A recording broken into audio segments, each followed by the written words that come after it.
All right, so get this. You wanted the inside scoop on Nigel Santos's career, right? And we got his CV. And wow, this thing is not your typical resume. I mean, we're talking finance, media, working in a ministry. He's even got a pasta business going on. It's kind of amazing, really. Yeah, it's like, what hasn't this guy done? It seems like he's had like 5 different lives before even hitting 40. It's pretty remarkable how diverse his experience is. But what I find fascinating is how it all seems to connect. Yeah. Like, you can see these threads of ambition and community engagement, a real drive to build things. That's a good point. So let's start with like where he is right now. Okay. He's a senior account coordinator at Ernst& Young, which, I mean, that sounds pretty straightforward, but it's actually a pretty high-pressure role in the world of finance. Oh, absolutely. You have to think of it this way. He's responsible for keeping some of EY's biggest clients happy. Major banks, investment firms, the kind of companies that are always making headlines. He has to really understand their needs, analyze market trends, and basically make sure that EY's strategies are keeping them ahead of the game. So no pressure then. Right. Right. But it's not like he just landed in this role out of nowhere. He started at Refinitiv as a customer support executive, so clearly he's put in the work, climbed the ladder. Yeah, and not just climbed it. He's, like, actively sought out ways to boost his skills along the way. Yeah. I mean, his CV mentions specific training programs at EY that focus on, like, AI and high-level strategy. Yeah. So that tells me he's not just keeping up, he's trying to anticipate what's next in finance. Which makes you wonder, like, what's the appeal of starting a pasta business when you're doing all that? BMC Pasta House, I mean, that's not exactly your typical side hustle for a finance guy. I know, it might seem like a left turn, but I think it actually speaks volumes about his personality. Yeah. Like, it suggests a certain risk tolerance. You know, a creative streak, maybe even a passion for food that goes beyond just, like, looking at balance sheets. Maybe he just makes a killer pasta sauce. I don't know. Could be. We'll have to investigate that. But seriously, though, this entrepreneurial drive pops up again with Unlimited Faith, MNL. Clearly, he's not afraid to create something from scratch, Right. whether it's a business plan or, well, a plate of pasta. Exactly, exactly. And this urge to build and lead, it extends to his work as a consultant, mentor, and coach. I mean, we're talking engagements with companies like 8Con Academy and Mystical Wardrobes, Wow. and the mentorship roles, too. Yeah. Organizations like Ganagocio and the Philippine Chamber of Commerce and Industry. It's like he's reaching so many people. Oh, he really is. It's amazing how he even finds the time for all of it. He's coaching for Mega Prime Holdings on top of everything else. Seriously, does this guy have 36 hours in a day? It's impressive, I'll give you that. But it also kind of raises the question, what is driving this level of commitment? Is it this desire to share his knowledge, to build a legacy, or maybe something else entirely? Well, speaking of making an impact, we can't overlook his involvement in faith and media. I mean, he's a volunteer at Favor Church and a financial consultant for PruLife UK. Talk about, like, walking the walk when it comes to his beliefs. Absolutely. And it's not just behind-the-scenes stuff either. He's been a producer and on-air talent for Global Worship Radio. He even holds a creatives consultant and corporate secretary role for MZAF Ministry. Yeah. It's clear this is someone who wants to connect with people on a much deeper level through faith and through creative expression. Yeah. Okay, so before we get too caught up in what he's doing right now, this whirlwind of activities, let's rewind a bit. I think to really understand Nigel, we need to look at like where it all began. I agree. I think those early experiences, they often provide the building blocks for everything that follows. It's like you have to understand the roots of a tree before you can marvel at its branches. That's a good analogy. So early on, Nigel worked as a content analyst for Thomson Reuters, which later became Refinitiv. Now, I know content analyst might not sound super exciting, but this is where he really honed his analytical skills. Think about it. He was responsible for researching and compiling data on investments, specifically mutual funds in the U.S. market. Wow. So that means he was sifting through complex information, looking for trends, and making sure everything was accurate. Those are crucial skills, not just in finance, but in any field where information is power. Right? That's very true. And even in this early role, he was taking on leadership positions. He was a lead representative for their Unlimited Faith group, and he contributed his video and photography skills to various projects. So we're already seeing hints of his future as a leader and a communicator. It's fascinating, isn't it, how those early roles can foreshadow future paths. Yeah. You can almost see the seeds being planted for his later involvement in mentorship, media, and even his own entrepreneurial ventures. For sure. And before Thomson Reuters, he even got a taste of event organization and marketing as an events and marketing assistant for AG Processing Inc. MCM Enterprises. Wow. Talk about a diverse start. It really does speak to a willingness to explore different areas of business, just trying things out and seeing what sticks. That early exposure to different facets of a company probably gave him some really valuable insights that he still carries with him today. Yeah. You know, one thing that really jumped out at us from his CV was the sheer number of certifications, seminars, and workshops that he's completed. Oh, yeah. This isn't just like a few bullet points. It's a whole section dedicated to continuous learning. It is. And it's not just the quantity, it's the variety that's really striking. Yeah. We're talking negotiation and communication skills, digital video production, even intercultural communication. I mean, this is someone who clearly values lifelong learning, not just to advance his career, but I think to broaden his horizons as a person. Absolutely. Yeah. I mean, we're really starting to see a pattern here with Nigel. It's not just about climbing that corporate ladder. It's like he's building this incredible portfolio of skills and experience. It really is. And, there's actually a term for what he's doing. Oh, It's called a portfolio career. okay. So instead of focusing on like one specific path, Yeah. people with portfolio careers, they cultivate a whole range of skills and they can apply those across different roles and industries. So it's kind of like diversifying your investments, but with your career. Exactly. So you're not putting all your eggs in one basket. Smart. Yeah. And it's a really smart strategy, especially in today's world where things change so rapidly. Right. Like if one industry takes a hit, Yeah, you've got other options. that's true. Plus it lets you pursue a bunch of different interests, Right. which keeps things exciting and honestly can lead to more job satisfaction overall. That makes a lot of sense. And when you think about it, Nigel's career is a perfect example of this. Absolutely. He's got the corporate world covered with EY. He's got his entrepreneurial ventures with the pasta business and Unlimited Faith M&L. Mm, And then there's all the consulting, mentoring, coaching that he does. right. It's almost like he's created his own personal ecosystem. It really is a very strategic approach, and it seems to be working for him. Yeah. He's not limiting himself to just one definition of success. He's creating his own. Mm. And I think the way he weaves his faith into his work is particularly interesting. Yeah, absolutely. It's not just lip service. It's clearly a core part of who he is and how he operates. Yeah. We see it in his volunteer work at Favor Church, his financial consulting for Pru Life UK, and even his media roles with Global Worship Radio and MZAF Ministry. Right. It suggests that for Nigel, success isn't just about financial gain or climbing the corporate ladder. It's about aligning his work with his values and using his skills to make a positive impact. Which brings us back to BMC Pasta House. Yeah. I am still fascinated by this. I know, me too. What do you think motivated him to start a food business while holding down this demanding corporate job? Yeah. I mean, what was it, purely a passion project, a way to de-stress, or did he see a real business opportunity there? It's hard to say for sure without asking him directly, True. but I suspect it was probably a combination of factors. Yeah.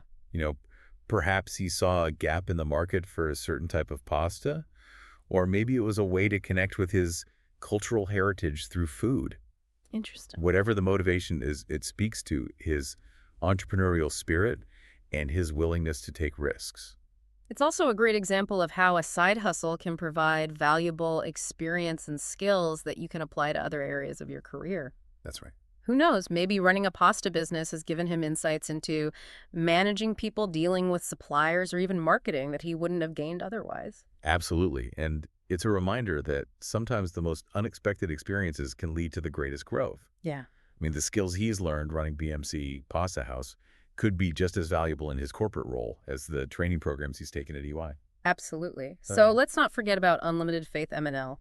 What do you make of that venture? Well, it seems to be a platform for sharing his faith and connecting with others who share his beliefs. Okay. Again, it speaks to his desire to build community and make a positive impact. Uh-huh. And it raises the question, is this something that he sees as a potential full-time pursuit down the road, or is it more about fulfilling a personal need to express his faith through entrepreneurship? Yeah, it's interesting to consider, especially given his involvement with Global Worship Radio and MZAF Ministry. It is. I mean, he clearly has a knack for media and communication, and he's not afraid to use those skills to spread a message that he believes in. Yeah, that's a powerful combination. Yeah. When you combine passion skills and a platform, you can achieve remarkable things. Right. It's like he's found this way to merge his personal beliefs with his professional life in a way that feels authentic and impactful. So we've talked about portfolio careers, the integration of faith and work, and this entrepreneurial drive. What other key takeaways can we glean from Nigel's journey so far? Hmm. What's standing out to you? Well, one thing that really strikes me is the importance of networking and mentorship. Yeah. He's clearly invested time and effort in building relationships, both as a mentor and as someone who seeks out guidance from others. You're right. We see that in his involvement with organizations like Gonegocio and the Philippine Chamber of Commerce and Industry. Yeah. He's not just a member. He's actively engaged in mentoring others and contributing to the community. And I think that's a key takeaway for anyone looking to build a successful career, regardless of industry. Networking isn't just about collecting business cards. Right. It's about building genuine relationships and learning from others. And it's a two-way street. Mm. By mentoring others, you're not only helping them grow, Right. you're also reinforcing your own knowledge and expanding your network. Yeah. It's like a continuous learning loop. Exactly. And you never know where those connections might lead. Yeah. One conversation, one introduction could open up a whole new world of opportunities. That's true. Nigel's career is a testament to that. So as we wrap up this part of our deep dive, I'm curious to hear your thoughts on where Nigel's career might be headed next. Okay. What do you see on the horizon for him? That's the million-dollar question, isn't it? It is. And while it's impossible to predict the future with certainty, Right. I think it's safe to say that Nigel's journey is far from over. Yeah. He's got the drive, the skills, and the network to achieve just about anything he sets his mind to. I agree, given his track record. I wouldn't be surprised if we see him taking on a major leadership role, perhaps heading up a division at EY or even launching his own company on a larger scale. Or maybe he'll surprise us all with a completely unexpected move. Oh, Perhaps he'll write a best-selling book on faith and entrepreneurship. okay. Or become a sought-after speaker on the power of portfolio careers. The possibilities are endless. They really are. But whatever he does, I have a feeling it will be something bold, something innovative, and something that makes a real difference in the world. Well said. He's certainly someone to watch. Yeah. And his story is a reminder that career paths aren't always linear. Right. Sometimes the most fulfilling journeys involve detours, unexpected turns, and a willingness to embrace the unknown. I like that. All right, so we've covered a lot of ground here with Nigel Santos, from his high-powered finance role to his pasta-making side hustle. It's pretty impressive. Yeah, his commitment to his faith and that really impressive network he's built. Right. But as we wrap up this deep dive, Mm-hmm. the question is, what can we learn from all of this? Yeah, what are the key takeaways for anyone listening who might be trying to figure out their own career path? That's a great question. I mean, we can admire Nigel's achievements, Yeah. but what's truly valuable is extracting those insights that we can actually apply to our own lives. Exactly. And one of the biggest takeaways for me is the power of embracing what's called a growth mindset. Growth mindset, I've heard that phrase before, but sometimes it feels a bit like a buzzword. You know, what does it actually mean in a practical sense, Right. especially when it comes to our careers? Well, think of it this way. Someone with a growth mindset sees challenges not as roadblocks, but as opportunities to learn and get better. Okay. They don't shy away from new things, even if they might not succeed right away. So instead of getting discouraged by setbacks, they see it as part of the process, almost like fuel for growth. Exactly. And Nigel embodies this perfectly. Yeah. Look at his transition from customer support to managing major clients at EY. Right. I mean, that didn't happen overnight. It took dedication, a willingness to learn new skills, and probably a few bumps in the road along the way. And let's not forget all those certifications and workshops. Right. It's clear he's not content to just coast along. He's actively seeking out ways to expand his knowledge base, which probably gives him an edge in any field he chooses. That's the beauty of a growth mindset. It keeps you adaptable. And in today's world, where things change so quickly, Yeah. it's not enough to just be good at one thing. Right. You need to be able to learn, evolve, and embrace new challenges. So how can someone listening start to cultivate this growth mindset for themselves? I mean, it's easy to say embrace challenges, Mm-hmm. but it's a lot harder to actually do it when you're facing a difficult situation. I think it starts with small steps. Mm-hmm. Maybe you take an online course in something that interests you, even if it's outside your current field. Or you volunteer for a project at work that stretches your skills. Okay. The key is to get comfortable with being uncomfortable, because Right. that's where the real growth happens. Yeah. And don't be afraid to ask for feedback, even if it's tough to hear. Right. Sometimes that outside perspective can be exactly what you need to identify your blind spots and push yourself further. Absolutely. Another crucial lesson from Nigel's story is the importance of building a strong network. Uh-huh. And it's not just about who you know, it's about nurturing those relationships and being willing to both give and receive support. And he's clearly done that. From his mentorship roles to his involvement in various organizations, he's created this web of connections that spans industries and interests, which gives him access to information, advice, and opportunities that wouldn't be available otherwise. It's true, and it's not something that happens overnight. Right. It takes effort to attend industry events, reach out to people you admire, and stay in touch with your contacts. Yeah. But the payoff can be huge, both professionally and personally. So don't underestimate the power of a simple coffee chat or a LinkedIn message. Right. You never know where it might lead, and be generous with your own time and expertise. Helping others is not only the right thing to do, but it often comes back to you in unexpected ways. I agree with that finally. I think Nigel's journey is a powerful reminder to align your career with your values. Yeah. We see that in his dedication to his faith Yeah. and his desire to make a positive impact. It's clear that his work is more than just a job for him. It's an expression of who he is. So before you jump into that next job or career move, ask yourself, does this align with what I truly care about? Will I feel a sense of purpose and fulfillment doing this work?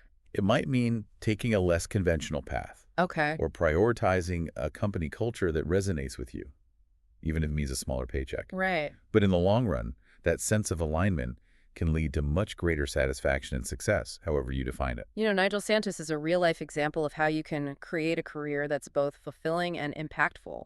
It's not about following a predetermined path. Yeah. It's about forging your own way, staying curious, and never stopping learning. He's shown us that a fulfilling career is a journey, not a destination. Right. Embrace the detours, the unexpected turns, and the challenges along the way. That's where the real growth and the most interesting stories lie.